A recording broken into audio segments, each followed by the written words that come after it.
Ce match n'est pas une finale de football pour un trophée, mais bien quand même des allures de finale par rapport au Real Madrid en crise en Ligue des Champions. Le Real Madrid n'avait jamais perdu 3 matchs dans un format de phase de poule de Ligue des Champions.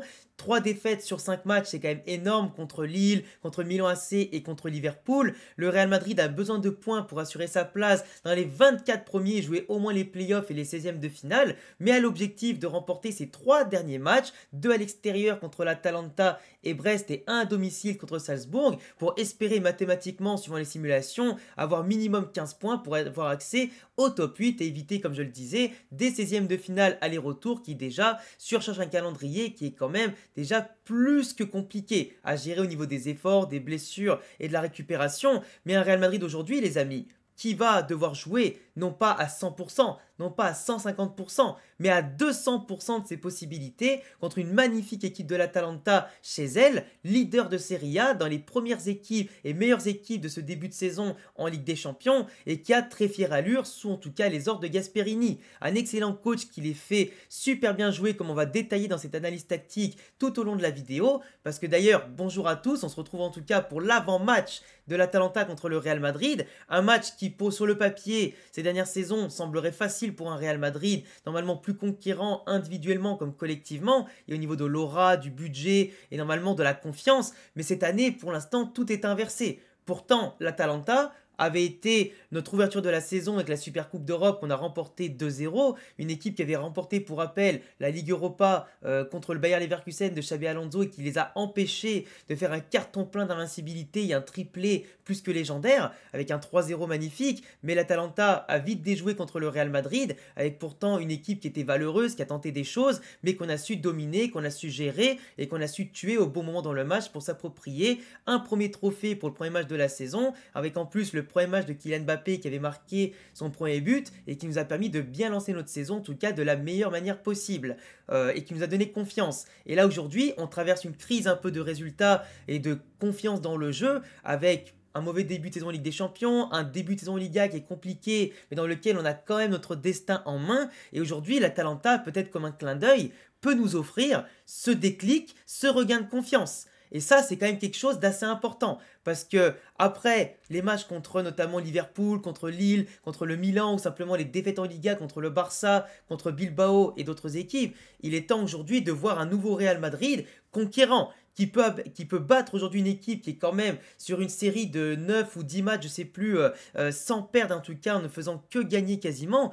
Une équipe qui est extrêmement forte, une équipe qui est bien en place, qui est très disciplinée. Donc à nous aujourd'hui de montrer que nos erreurs, on les laisse de côté, que nos problèmes de confiance, de concentration, on les laisse de côté et qu'on va être inspiré, déterminé et qu'on va avoir la rage au ventre sur un excellent terrain, un terrain difficile et qui va peut-être mettre en place un signal à envoyer nos adversaires, à nos futurs adversaires. Parce que là, je vous le montre un petit peu ce qui se passe du côté de l'Atalanta. Leader de Serie A après 15 journées, quand même bientôt la moitié de la saison, ils sont premiers devant de très belles équipes comme le Milan, comme la Juventus, comme la Fiorentina et l'Inter qui font un très bon début de saison et comme le Naples de Antonio Conte qui ont perdu hier contre la Lazio de Rome. Mais l'Atalanta, c'est une équipe qui déchaîne les passions en Italie par un jeu offensif flamboyant, une équipe qui joue tout le temps vers l'avant, qui est tout le temps dans le bon sens du jeu, qui est solide en tout cas, malgré des erreurs par moment qui pourraient leur coûter cher, mais ils marquent tellement de buts, ils sont tellement appliqués, avec un milieu de terrain qui est tellement dominateur, que forcément ils surclassent actuellement toute la concurrence. Non pas par des giga individualités qui pourraient jouer toutes dans des giga grands clubs, mais en tout cas par un collectif huilé qui se mouille pour le copain. Et c'est ça la différence, une équipe qui joue pas pour sa gueule et qui joue pour le collectif et pour le football. Une équipe qui plante 38 buts en Serie A en 15 journées, donc un peu plus de 2 buts par match, qui en encaisse à peine plus d'un but par match avec 17 buts encaissés sur 15 et qui fait pas non plus énormément de clean sheet, mais globalement une équipe qui est en confiance. On a vu, là ils n'ont pas fait un giga début de saison entre la défaite contre le Real, la défaite à l'extérieur contre le Torino, une défaite encore à l'extérieur contre l'Inter Milan 4-0, une autre défaite cette fois-ci à domicile contre Como, qui est du collectif de Fabregas avec Nico Paz là-bas. Mais globalement, une équipe qui derrière à domicile sait se montrer conquérante. Une équipe qui a quand même remporté des excellents matchs contre contre la Fiorentina, qui a remporté des matchs aussi extrêmement importants, notamment le week-end dernier contre le Milan AC. Une équipe qui a su battre la Roma, l'Udinese, Naples à l'extérieur. Tu vois, c'est une équipe qui est très solide. Et quand tu vois en Serie A ce qu'ils sont capables de faire, et aussi en Ligue des Champions, c'est une équipe qui est imposante. En tout cas en Ligue des Champions, la seule chose qu'on peut voir ici, c'est qu'ils sont meilleurs à l'extérieur qu'à domicile, ce qui peut apporter un petit motif d'espoir quand même pour le Real Madrid. Une victoire 3-0 contre le Shakhtar à l'extérieur, 2-0 contre Stuttgart, et derrière c'est quand même 0-0 contre le Celtic, 0-0 contre Arsenal. Alors Arsenal c'est quand même un exploit quand même, parce qu'ils sont très forts, mais tu vois 0-0 contre le Celtic Glasgow, qui a certes beaucoup défendu, qui a beaucoup posé le bus contre l'Atalanta, mais en tout cas qui sort parti avec un match nul. Après le 6-1 aux Young Boys de Berne, c'est un peu anecdotique, mais globalement tu les vois 5e en Ligue des Champions après 5 journées. Et avec 11 points au compteur, il leur faut plus que 3-4 points pour espérer dans le top 8, avec 11 buts marqués en Ligue des Champions et seulement 1 encaissé. C'est quand même un truc de malade mental. Donc tu te dis que c'est une équipe qui est solide et puissante. Quand tu vois leur effectif qui est ultra intéressant à mon sens, avec un effectif positionné en 3-4-1-2 qui vient se positionner en défense en 5-4-1 ou simplement après en se déployant avec un football qui, je te dis, toujours tourné vers l'avant. Là, le seul qui manque ici, c'est Zappacosta qui était suspendu, je crois, contre le Milan. C'est la compo que j'ai pris. Mais ils ont une défense à 3 avec Jim City, Yen et Kolasinac. Et parfois avec Kosuno, suivant en tout cas l'adversaire et aussi la forme du moment, etc.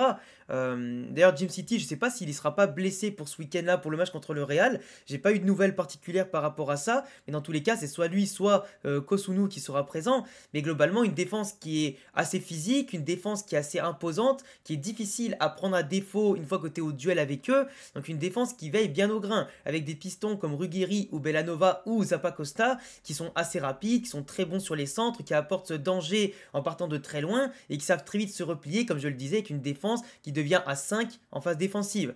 Un milieu de terrain, De Roon, Ederson, Pasalic qui sont extrêmement complémentaires, où ça circule bien avec la balle, où ça joue entre les lignes, où ça se projette vers l'avant, ça apporte du danger, du surnombre dans la moitié de terrain adverse, tout comme ça se projette extrêmement bien défensivement pour combler les coulissages et les espaces qu'il peut y avoir dans leur défense, suivant si le bloc était trop haut ou simplement un peu en retard. Une défense du coup, une équipe qui est très bien équilibrée, avec devant 2 joueurs en pleine bourre, avec Lookman notamment et Ketelaere, qui sont extrêmement bons.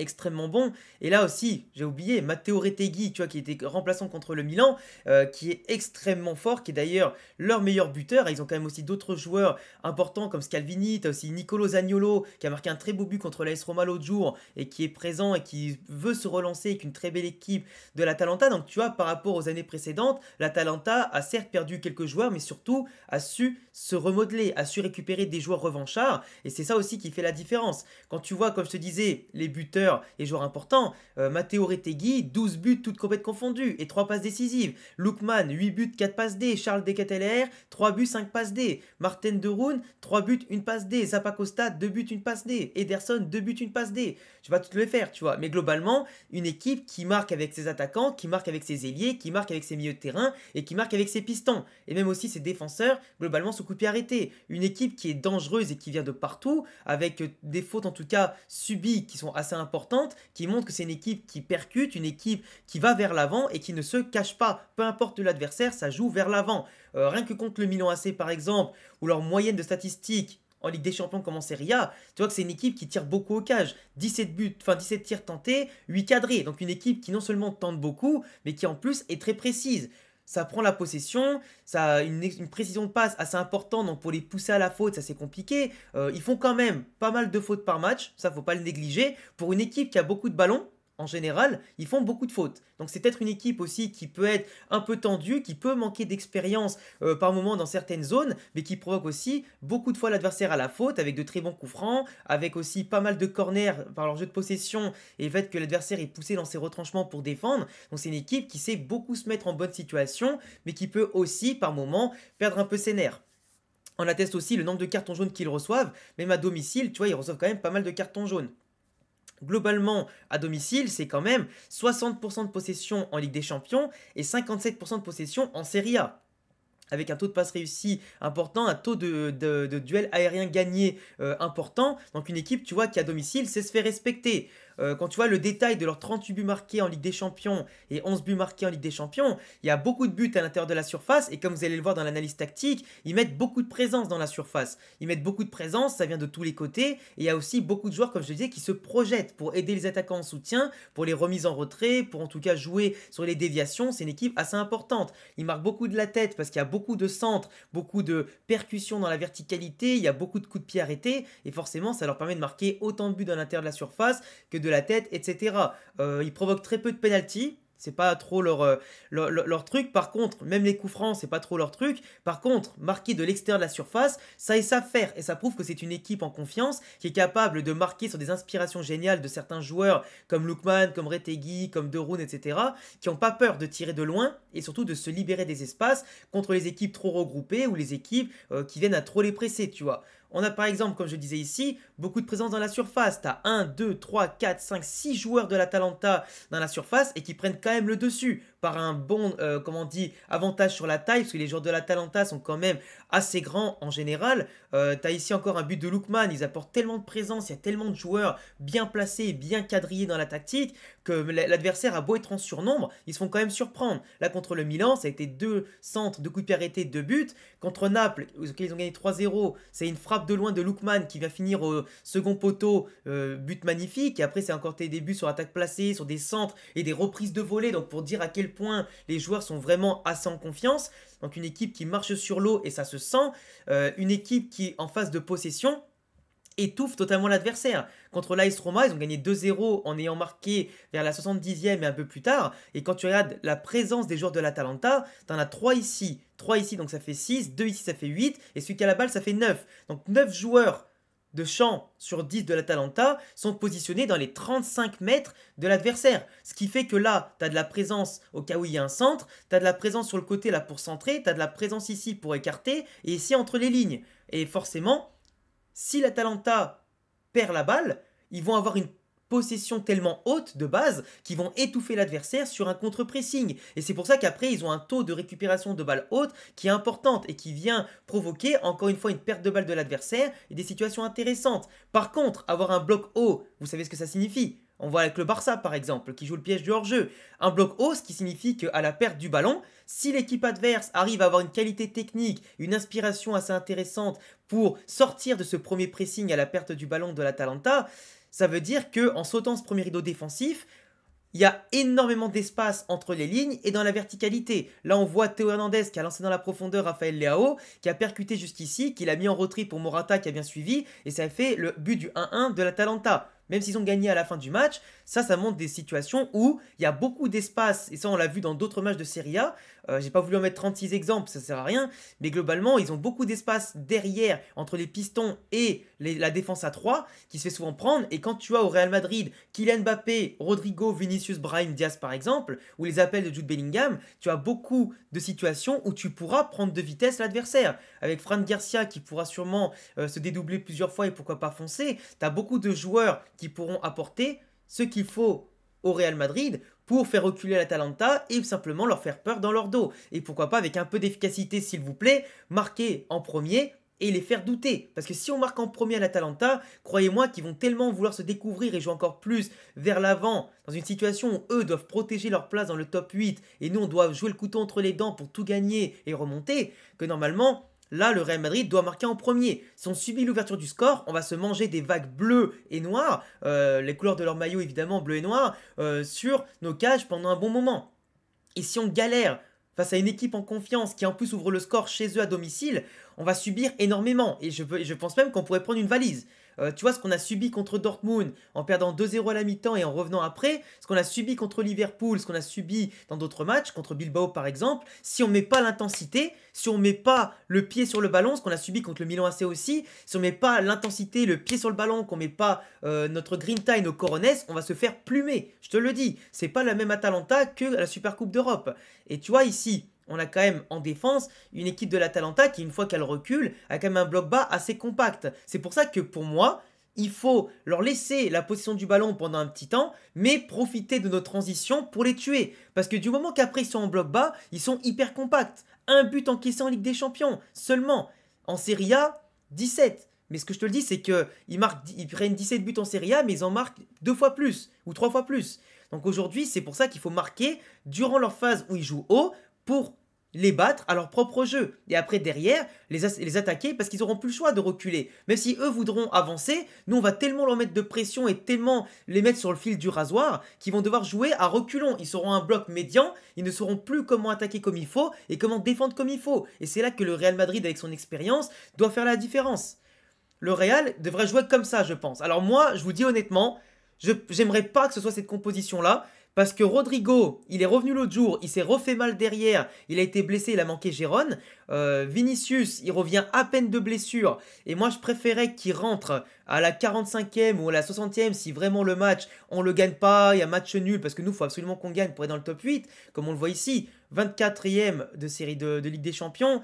Et le 8e, il est là. Monaco, 10 points. Et en moyenne, d'après les simulations, il faut 15 points minimum ou maximum pour y aller, tu vois. Donc vraiment, là, gagner 3 matchs sur les 3 qui restent, c'est obligatoire. Obligatoire. Mais là, Vinicius, qui reviendrait dans un système où on est pressé, il faut gagner, j'ai peur qu'il se reblesse, tu vois. Parce que si Vinicius se reblesse avant la finale du mondial des clubs et avant les gros matchs qui restent avant Noël, et avant après le mois de janvier qui va être infernal, j'ai trop peur qu'il se reblesse, j'ai trop peur qu'il rechute, et j'espère que s'il est titulaire, qu'il ne joue que 60 minutes et que ce sera suffisant pour ne pas qu'il se blesse et qu'il fasse la différence, tu vois. Donc, est-ce que vous préférez, vous, que Vinicius commence et sorte à l'heure de jeu, peu importe le score, en espérant qu'on gagne d'ici là, ou vous préférez qu'il rentre seulement si on est en difficulté et qu'on ne gagne pas, parce que j'ai trop peur qu'il se reblesse, tout comme Rodrigo. Tu vois, je préférais qu'on ait Brahim ici et Arda Güler ici, histoire de dire qu'on garde un 4-3-3, qu'on garde un football offensif, parce que là, c'est pas le moment de mettre 4 milieux de terrain, c'est pas le moment de se chier dessus, c'est le moment d'attaquer, de jouer notre football et d'avancer. Là, tu vois, j'ai mis Luka Modric, mais tu peux très bien mettre Arda Güler, tu peux très bien mettre Ceballos, mais moi je pense qu'Ancelotti partira sur ça. Surtout que Luka Modric a fait un très grand match contre